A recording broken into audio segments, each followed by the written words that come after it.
Sanibona, ngaphambi singene kwivideo namuhla, ngithi angithathe lethuba ngibonge i-support nothando enikhombise lona lingaphezu kokucabanga kwethu. Siyacela niqhubeke nisupporte njalo ngokubuka amavideo ethu, ungakhohlwa ukukhomenta, ushare, ulike. Siyafisa ukuzwa umbono wakho. Sicela ke singene kwivideo namuhla. KwaZulu-Natal, Hawks head Lesitsha Senona says that he's been kicked out of his office and his gadgets have been seized. He says Provincial Police Commissioner Nhlanhla Mkhwanazi has ordered his removal while he's under investigation.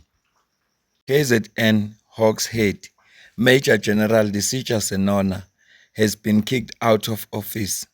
Senona says his devices were confiscated. Lena yimbiko esiyithola izolo emayelana no Major General Lesitsha Senona oyinhloko yama-Hawks lapha e-KZN. Sizokhumbula ukuthi uPresident Cyril Ramaphosa wamukele ireport ephuma kuMadlanga Commission, wayese ethi uqoka i-task team ezo-investigate abantu laba abarecommendwe i-commission kaMadlanga, ethe there is prima facie evidence against bona, they must be investigated, and if it leads to being prosecuted, they must be prosecuted. Major General Lesitsha Senona ungabanye babantu ababaliwe lapho.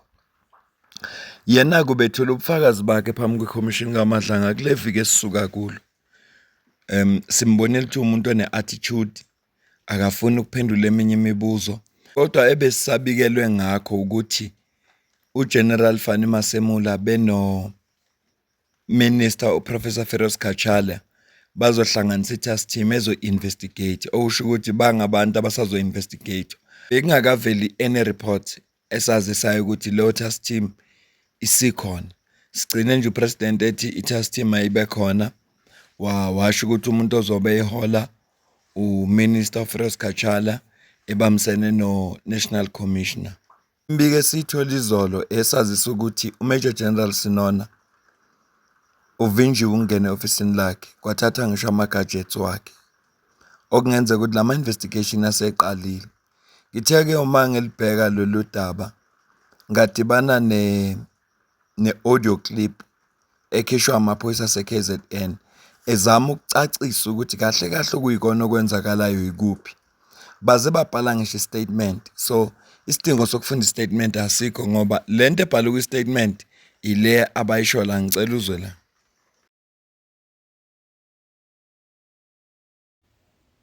Police in KwaZulu-Natal would like to set the record straight on reports that the KwaZulu-Natal provincial head of the Hawks, Major General Lesitsha Senona, was kicked out of his office and had his electronic devices taken away from him. Major General Senona has a dedicated senior manager's parking bay reserved for him on the parking level 1 of the KZN provincial headquarters building. The parking is available for him every day at any time. On Saturday, 21 January 2026, unusual events happened at the provincial headquarters of police in KwaZulu-Natal. Major General Senona arrived at the building and chose to park his vehicle on the street parking opposite the building, not at his dedicated parking spot inside the building. Moments later, he was joined by another colonel, also from the Hawks in KwaZulu-Natal. The colonel left his vehicle and joined Major General Senona in his vehicle for approximately 45 minutes. Later on, Major General Senona and his secretary entered the building through the main entrance. On weekends and after non-working hours, everybody who enters the KZN Provincial Headquarters building, regardless of rank, must sign a register. Major General Senona breached that security protocol by going through to his office without signing the register. His secretary signed, but only for herself. The colonel, who also entered the building, also failed to sign the register.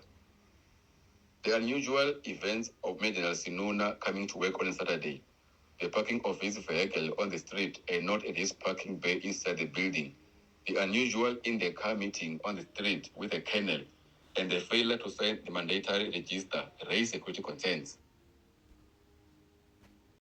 Bechazileka amaphoyisa ase-KZN ukuthi okuyikona kona okwenzakalayo yini, futhi yinhle into oyithola ngabanikazi bayo ngoba uma usuyithola ikhulunywa ngabanye abantu ungeke usayiqonda kahle.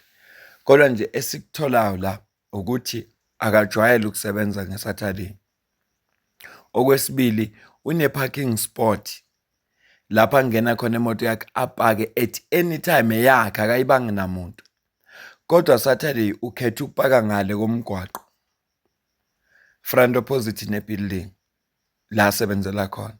Kwasuka uKennel wazongena emotweni, wafike bahlala asazi bekuxoxwana. Uma besuka lapho, uma beyongena ngaphakathi, i-protocol ethi uma besebenze ngeSaturday kufanele basayine iregister ukhombisa ukuthi bafikile, azange baze basayine bobabili. Lokho nje kunoma ubani kungakwenza ukuthi kube ney'nsolo, kukodwa nje ukuthi awujwayele ukusebenza nge-weekend, ufika usayini, nokuthi ungapaki endaweni ejwayelekile, upake ngale komgwaqo, kusuka uKennel eze kuwe ngale komgwaqo. Yini enixoxayo le kungafanelanga izwakale mase ningapha? Phela khumbula ukuthi lo muntu lo under investigation noma uzoba under investigation. Bese kwenzeka igameko ezinje, lokho nje kufuneka amaphoyisa kwenza ukuthi athe awekho na itula abalihlanganisayo labantu ukuze mhlambe baphazamise ubufakazi. Nami bengakucabanga lokho ngiyimi nje ngingelona iphoyisa ukuthi why ningasayini ke-register ekhombisa ukuthi nikhona emsebenzini, ngoba ngaphandle kwayo mhlambe sesingasezwa amakhamera, kodwa ngaphandle kwayo ungaphika wena uthi ubungekho emsebenzini. Uma ngabe ama-gadgets wakhe ethathiwe ngempela, angibasola abathatha ama-gadgets ngoba funeka bazi ukuthi yini le kade beyihlanganisa noKennel. Okwesibili, ubexoxa nobani? Ubexoxa nobani? Wayengapakanga kwindawo ajwayele ukupaka kuyo. Imibuzo le ebalulekile esikuzwile nge-ENCA ukuthi uzizwa yena engaphephile. Ngaleso sizathu ubona ukuthi impilo yakhe isengcupheni. Akekho-ke KwaZulu Natal njengoba sikhuluma, asitshelwanga ukuthi ukuphi, kodwa akekho KwaZulu Natal. Futhi ngokusho kwakhe usola sengathi kukhona abantu abahleli itulo lokumbulala bese bethi ubulawe ilabantu akaba-implicateile lapha kwikhomishini kaMadlanga. Lokho sikuzwe nge-ENCA, bathi bakuzwe ngaye. General Sinuna had and still has every right to enter this building because he has got credentials to enter the building. He can either enter this building with his vehicle registered to enter here through the vehicle entrance and go and park exit parking at parking level 1, or he can come through this entrance here and sign the register, use his fingerprints of face recognition and get in. He has got that right. Still has that right. He can come now here and go through. Nothing has changed. So the main issue that you have is that he's broken the security protocols in terms, as you are saying, Colonel, of not going inside and not. Did the officers who engaged, the security officers who engaged with him on the instruction of Lieutenant General Nhlanhla Mkhwanazi, did they get a response to him as to why he chose to not sign in? What led to this was the unusual activities on the day. A senior officer of his caliber will come into this building, enter with his vehicle, go and park in his parking and go to his office and do his work. No questions. But him coming, parking across the street, that was unusual. Mm-hmm. Parking for a long time with another colonel, leaving his car and getting in his car, sit inside his car. They had what looked like a meeting outside the offices, inside the vehicle, and later on come to the building, entered the building himself with his secretary. He chose not to sign but went through his office. Secretary signs, she followed. The other colonel they were with, who also came in, did not sign, but went through. Those raised questions that we don't usually see him over the weekends. If he does, he goes through the entrance with his vehicle. That's unusual. Not signing here is a bit of protocol, because we must know who entered here, at what time, and for what. That's why you give reasons why you are getting into the building. And officers who were sent to him were to ask what was he doing in the office. And he chose to leave, wanted to leave with the gadgets. That's when he said, no, you are choosing to leave. You can leave, but you leave the gadgets behind. Do you suspect any nefarious plans that he might have been coming in to remove, as you're saying that there was a computer or certain documents that had appeared that he wanted to then remove from the building? Do you believe that he might have come in to remove certain things that he should not have removed? We don't have suspicion that he could have been here for any ulterior motive. But the events leading to him coming in gave us an idea that somebody who a few days ago admitted to having sent police documents to a private individual from his cell phone. What more can he do if he's using computers? We don't know what was in those gadgets that he wanted to take with, and the documents he wanted to take with. So because our job is to prevent crime from happening, if you have information that this could happen, why not stop it?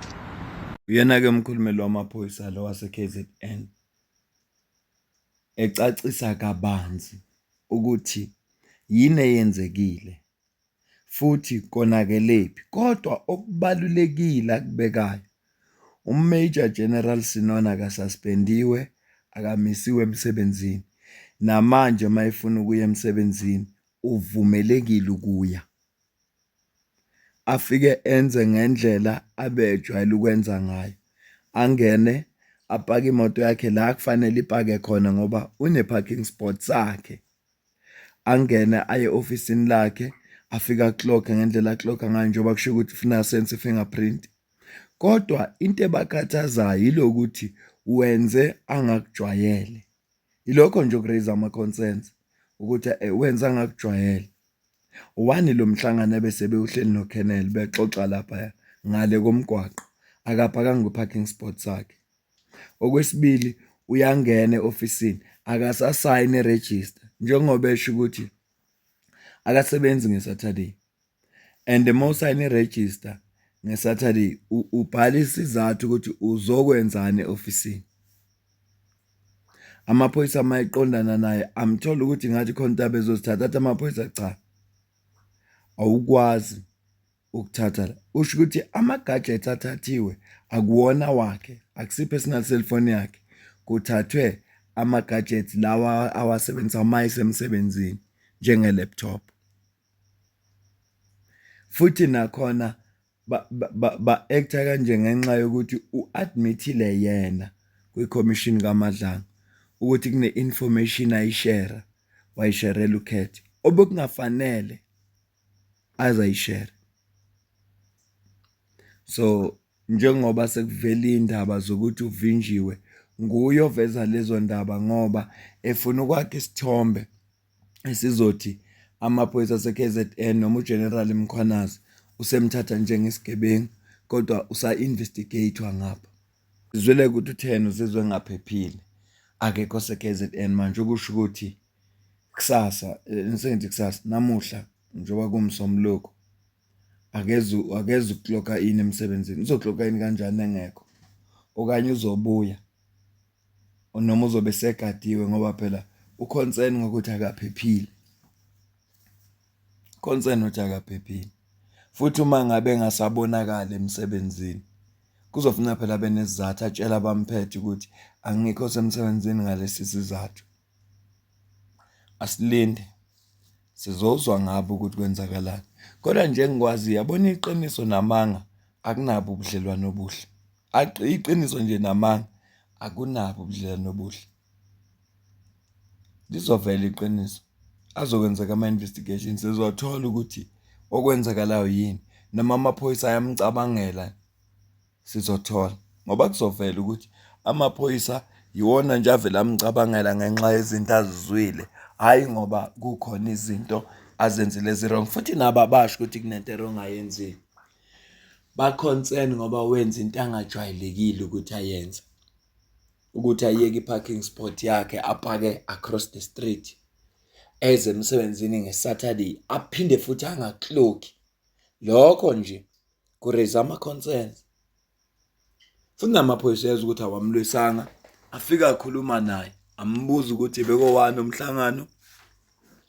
Uma bebona ukuthi akafuni ukubaphendula, vele unqabile ngani ukuphendula imibuzo lapha kwiMadlanga Commission, ubengawaphendula thina amaphoyisa. Futhi uphethe lo muntu, phela umuntu okwiposition unenkinga kabi ukuthi ungaqhamuka wena ungaphansi kuye bese uzombuza imibuzo bese ulindele ukuthi akuphendule. Awunenkinga, umuntu okwiposition nje uyavamise ukuba nenkinga enjalo. Angiyibambe le video, bengithi angikwazise ngalolu daba. Mina nawe bese sidibana kwivideo elandelayo. Ngiyabonga.